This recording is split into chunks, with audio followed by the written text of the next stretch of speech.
Two-Sentence Horror Stories, Part 3. Recorded by Joe DeNoia, Chesterfield, New Jersey. I decided to kill off a few characters in the book I'm writing. It would definitely make my autobiography more interesting.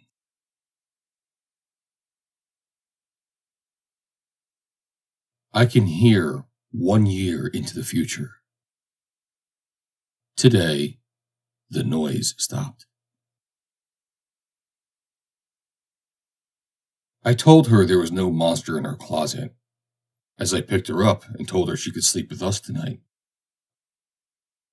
I figured it was the safest way of getting her out of the room, without him realizing I saw him.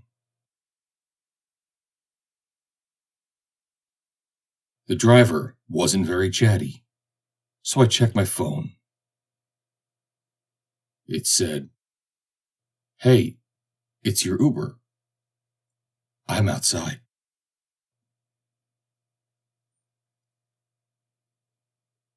I was video chatting and dropped my phone on the floor. And as I picked it up, my husband's face changed. He held his hand to his lips as if saying to be quiet. And to my horror, he wrote, "There's a man under your bed."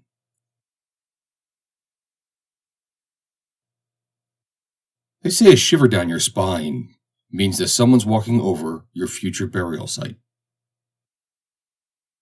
As my husband walks around outside gardening, the shivers won't stop.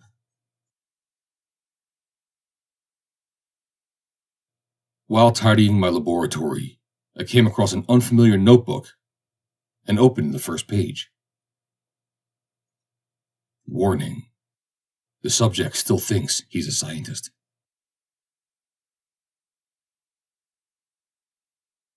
I've always wondered, what's the scythe for, anyway?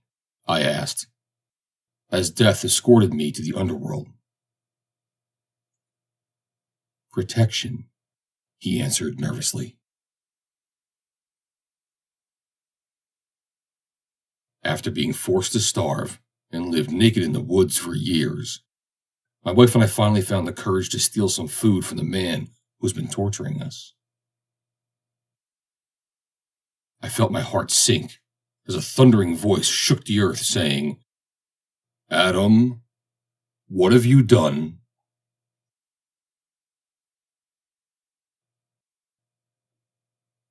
The people of the town said a monster lived in the woods.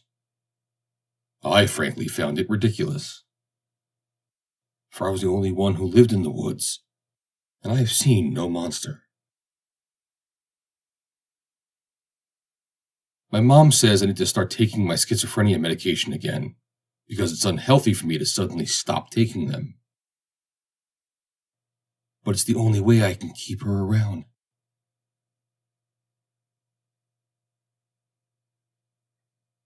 I had a dream I was being dragged to hell, burning and writhing in agony. I woke up with a doctor standing over me saying, "Whew, we'd lost you there for a few minutes." The note said, "I hate you, Mom. I've run away from home forever."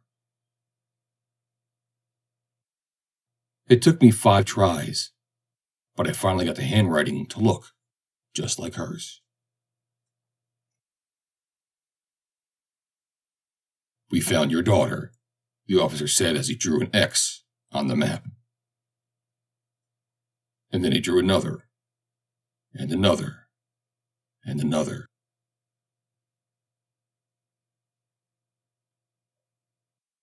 My wife being pregnant without my involvement normally would have made me suspicious. Since we've been alone on a spaceship for a year, it made me afraid.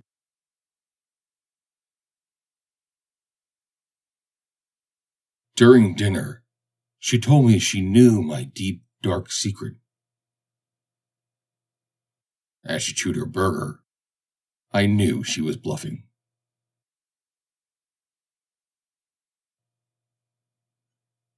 As I woke up in the middle of the night, I heard Alexa speak. Okay, the security alarms have been disabled.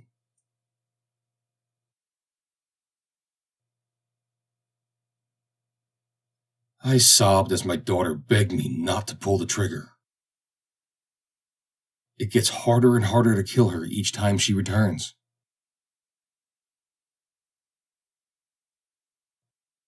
As death came for him, John's life flashed before his eyes. He remembered everything.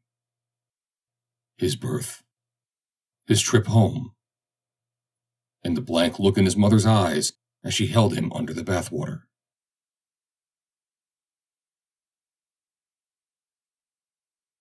I knew my wife was an alien because of her green blood.